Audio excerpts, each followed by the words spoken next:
Halo kawan ITM, selamat bertemu kembali di channel kesayangan kalian ini. Apa kabarnya? Mudah-mudahan sehat-sehat dan gak kurang satu apapun. Baik, masih di bahasan Super Sentai dan voting terbanyak untuk pembahasan adalah film Choudenshi Bioman. Maka kita akan bahas serial ini sampai tamat ya. Choudenshi Bioman adalah serial Tokusatsu produksi Toei. Bioman sendiri adalah serial Super Sentai yang ke-8 dari serangkaian Super Sentai. Masa tayang di Jepang tanggal 4 Februari 1984. Wow, pasti legend banget nih. Bioman beranggotakan 5 orang, 3 pria dan 2 wanita. Setiap anggota diasosiasikan dengan satu warna, yaitu merah, red one, hijau, green two, biru, blue three, kuning, yellow four, dan merah muda, pink five. Ya udah, langsung aja ceki-ceki.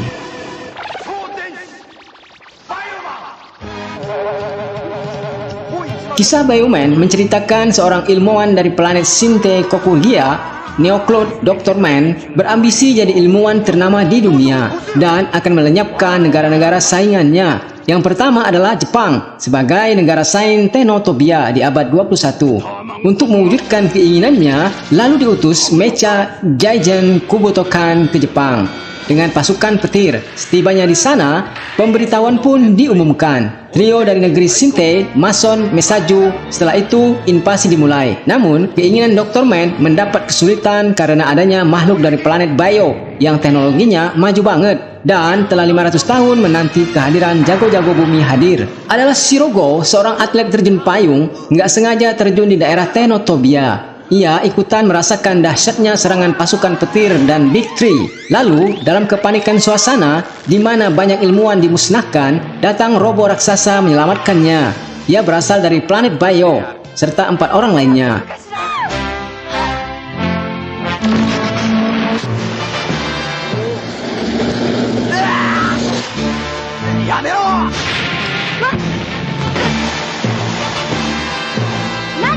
Kini mereka jadi berlima. Dijelaskan oleh Pebo, si robot pinter, mereka adalah orang-orang terpilih untuk menjadi penjaga kedamaian bumi. Gen mereka cocok untuk menjadi Bioman. Sambil belajar, mereka mulai mempraktekkan kehebatan dan keistimewaan menjadi seorang Bioman.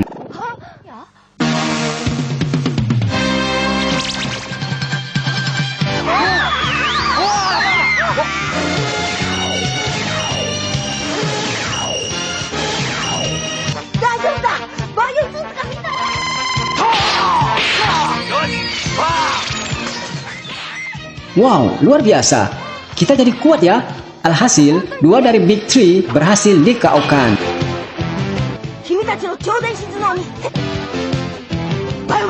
Yang pertama, Mesaju. Mechan Kobutakan pun ikut lenyap. Wah, tentu saja peristiwa di luar dugaan Dr. Man ini bikin ia marah besar. Dia langsung perintahkan hancurkan robo raksasa itu. Sebetulnya, takdir kelima Bioman ini bertemu dengan Biorobo sudah tertulis 500 tahun yang lalu. Jadi, nggak ada alasan bagi Mika buat nolak jadi Bioman. Semula, ia gerah jadi Bioman. Enakan jadi fotografer. Ketika ia mengetahui rahasia ini, Bioman emang pilihan hidupnya. Shingo dan Ryuta dengan panggilan Green 2 dan Blue 3 mencoba pesawat ruang angkasa Biojet 1, serta Shiro dengan nama Red 1 dan Mika Pink 5 mencari Mika si Yellow 4. Dia yang hobi foto-foto diserang oleh Para dan Kroco.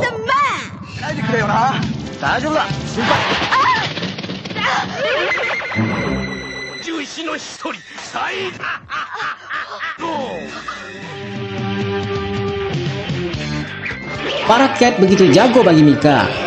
Mereka ditugaskan Dr. Man mencari tahu siapa Biorobot. Soalnya, Mason mengeluh kalau dia nggak mampu menghadapi Bioman. Akibatnya, dia kena hukuman spontan dari bosnya. Serangan ke Sigon ternyata emang sangat ganas. Tak lama, Shingo mendeteksi adanya sinyal Bio. Dan ternyata, emang Mika sedang diterhubungi banyak musuh. Kehadiran Red One dan Pink Fight yang tiba-tiba tentu mengagetkan Farah. Akhirnya mereka bisa diusir. Bioman baru mengerti kalau mereka adalah keturunan jago-jago bumi. Dulu, 500 tahun yang lalu, nenek moyang mereka telah disirami partikel Bio. Kini, mereka lah pewaris para pendekar itu. Dr. Man nggak tahu kalau mereka harus balik lagi cari Biorobo. Para dan Kroco kembali datang. Di sisi lain, Bioman dipersilakan mencoba Dragon Bio, pesawat canggih kesukaan Mika.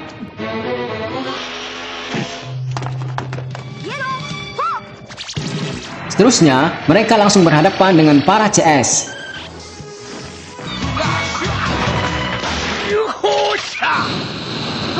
Para CS kembali berhasil diatasi. Dr. Man kembali mengirim Devil Guns buat menyerang Bioman.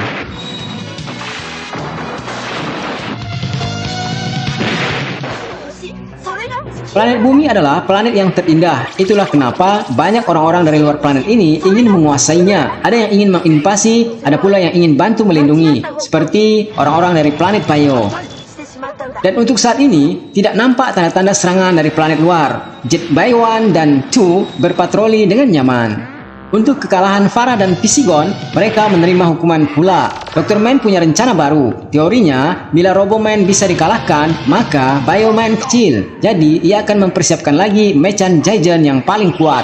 Lalu dipilih Gorilla Guns. Setibanya di bumi, ia langsung memutuskan jaringan listrik. Pebo langsung perintahkan Biorobo hadapi Gorilla Guns, musuh terberat kali ini. Awal-awal pertarungan, Biorobo bagai tak tertandingi. Di pertengahan, dia mulai terdesak. Entah apa penyebabnya, tiba-tiba energi Biorobo drop. Biogreen coba memeriksa apa penyebabnya. Lalu, diketahui kunci Biogreen tertinggal sewaktu dia mengadakan maintenance tadi, menyebabkan hancurnya sirkuit energi. Tak ada pilihan lain, apalagi Gorilla Guns dengan pongahnya yakin bakal menang melawan Biorobo. Biogreen menggunakan tubuhnya sebagai pembangkit energi. Wah, menyala lagi. Sayangnya, Biorobo sudah tak mampu bertahan lebih lama. Seiring dengan melemahnya kekuatan Biogreen, ia terkulai lemas. Dan Biorobo pun juga terjerembab lemas. Biogreen dan Biorobo menyerahkan pada Red One untuk mendapatkan sirkuit cadangan di markas Bio. Sedangkan Singo nggak sadarkan diri. Red One berlari sekencangnya menuju markas Bio. Ada perintah dari Dr. Man, cari Biorobo dan hancurkan monster yang ditugaskan mendampingi Gorilla Guns. Setelah mendapat sirkuit cadangan dari Pebo, Red One kembali ke Biorobo dengan membawa Biomah One. Di tengah jalan, monster menghadangnya. Terjadi sedikit adu jotos. Red One benar-benar jadi bulan-bulanan mereka berdua. Hingga ada kesempatan lolos. Red One bisa mengakali mereka. Sayangnya, kesempatan lolos kembali gagal. Kapak monster menghantam Red One. Singo Green 2 nggak nyangka ia menderita separah ini. Syukur aja Hiraku tahu pengobatan herbal. Di sebuah tebing, Red One juga nggak nyangka ngerti bahasa hewan. Ia baru ngerti ini semua dikarenakan biopartikel yang tersebar pada nenek moyang mereka. Terbukti, seekor anjing membangunkannya. Musuh-musuh semakin dekat. Red One harus segera mengirim sirkuit Biorobo. Dia banyak mendapat bantuan dari hewan-hewan yang ditemui, sehingga dengan mudah ia berlari secepatnya tanpa ada hambatan dari monster.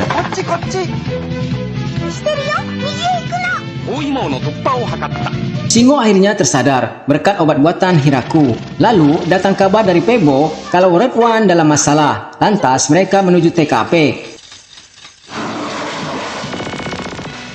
Waktunya penghancuran. Monster dapat dikalahkan, namun Gorilla Guns berhasil kabur. Rupa-rupanya ia mencari Biorobo. Bioman segera menyelamatkan Biorobo. Sirkuit cadangan dipasang, maka Bioman dan Biorobo langsung terhubung. Bangkit Biorobo. Super Macer adalah senjata andalan Biorobo. Tak ada yang sanggup menahan tebasannya. Gorilla Guns pun KO. Game over.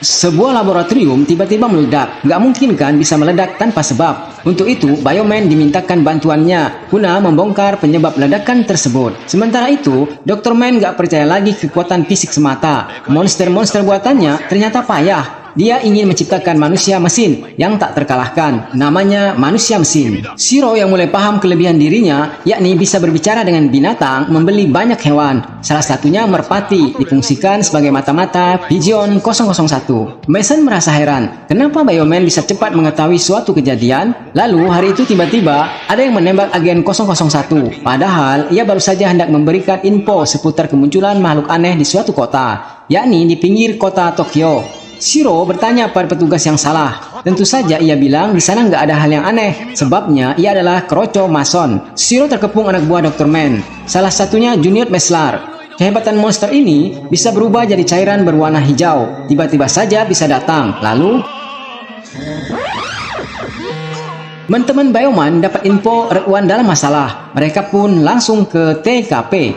Meslar lalu menghilang. Bioman mulai kembali melakukan penyelidikan. Sesuai dengan info media agen Pigeon 001, di kota itu ada bangunan yang mencurigakan. Mereka pun berpencar. Shiro bertemu lagi dengan Pak Petugas Gadungan. Shiro yang nggak tahu siapa yang dia sebenarnya, tiba-tiba petugas itu menyerang Shiro. Oh, ternyata ia manusia mesin.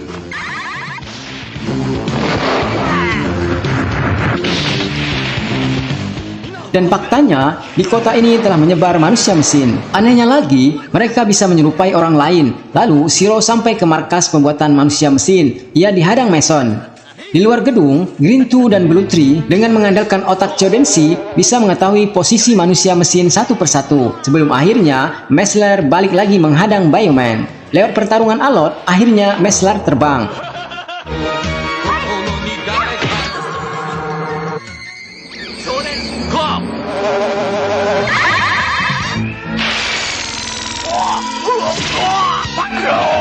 Waduh, Dr. Man semakin berang. Tunggu pembalasannya. Lalu, Mechan Jaijen, Battle Khan diutus. Bioman minta didatangkan Bio Dragon. Sip, Jet 1 dan Jet 2 dikerahkan untuk menghalau pesawat-pesawat tempur pasukan petir.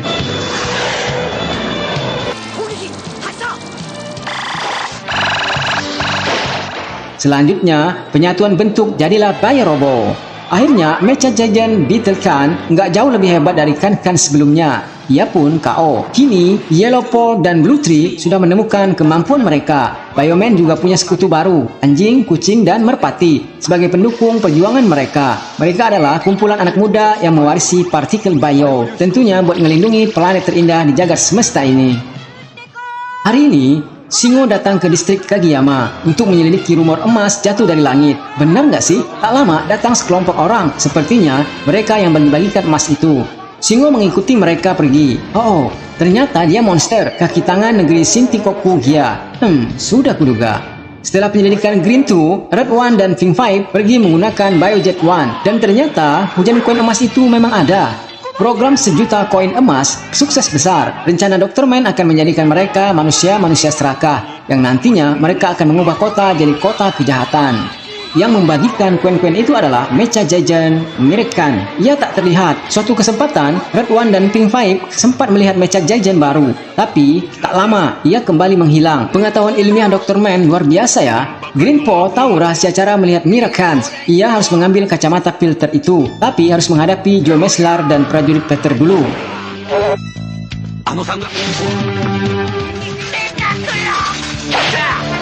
Selesai mengalahkan Juo, ternyata monster sudah pergi. Shingo dapat ide. Supaya monster mau keluar, dia berlagak jadi preman jalanan. Kerjanya mengambil koin-koin milik orang lain. Di saat semua berjalan dengan normal, ada seorang bocah yang mengidolakannya. Semua gerak-geriknya diikut, sehingga membuat kakaknya resah. Dia minta supaya Shingo nggak berbuat seperti itu lagi. Ia tak mau adiknya semakin terjerumus seperti contoh figur idolanya. Shingo pun mengalah. Ia KO. Tak lama, datang dua orang menodongkan senjata. Mereka tak lain suruhan monster. Ya, habis dia dihajar. Tapi, ternyata ini hanya taktik Shingo. Kelengahan monster menjadikannya mendapatkan kacamata yang dicari. Monster gak akan ngebiarin kacamata itu diambil Shingo. Mereka pun mengejarnya. Oh, syukur teman-teman Bioman bermunculan. Sip lah, sudah komplit. Red 1, Green 2, Blue 3, Yellow 4, Pink 5, Mecha Clone, serang!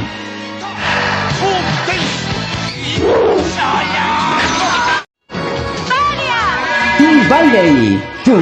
Ayayayayayaya. Waktunya Bioelektron. Berhasil. Tiba-tiba ada serangan lagi. Rupa-rupanya Mechan Jaijen Miku datang. Sekarang ia sudah bisa kelihatan berkat kacamata filter. Bio Dragon pun diluncurkan. Bio Robot sedikit mengalami kesulitan menghadapi makhluk yang tak tampak ini. Tapi tenang, Green 2 bisa lihat. Lalu Mechan Jaijen dihancurkan dengan Super Measure. Game over.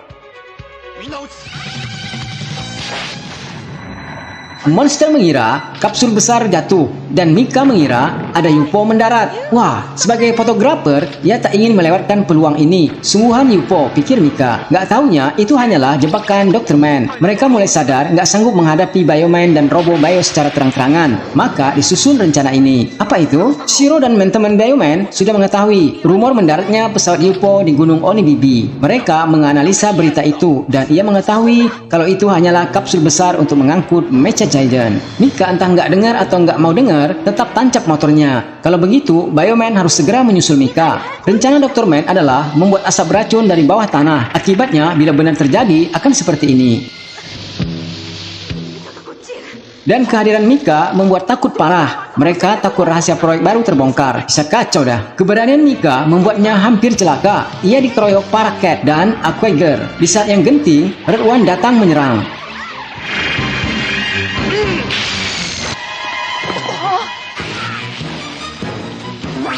Jangan suka bertindak sendiri, Nek. Mika ingin menunjukkan hasil temuannya, namun udah nggak ada lagi. Ia pengen buktiin. Lalu Mika menyusup ke tempat gas beracun diproduksi.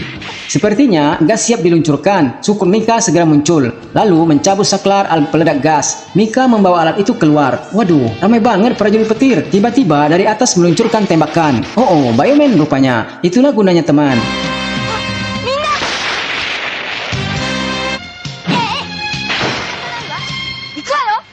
Lalu, tiba-tiba harapan aman kembali buyar lantaran Aquager membawa cadangan saklar gas beracun. Oh no. Kalau begitu, harus segera membentuk Bioelektron. Aquager emang bisa dikalahkan. Namun, para keburu memencet saklar. Gas beracun yang konon bisa menyebar sejuta mil tak bisa dibendung. Red One minta dikeluarkan Bio Dragon. Ia merupakan kapal induk yang menyimpan Biojet 1 dan 2. Dari jet inilah Bio Robo terbentuk. Makanya Dr. Man gak mudah melacak keberadaan Bio Robo. Lubang gas beracun bisa ditutup oleh Bio Robo. Tapi ia nggak tahu jebakan yang telah dirancang Dr. Man.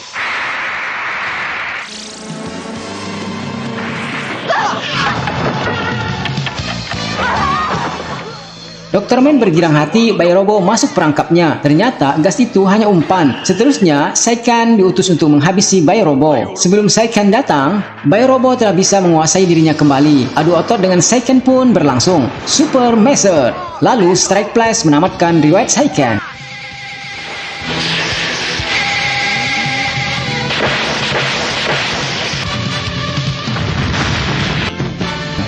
Bersambung ya, Nek.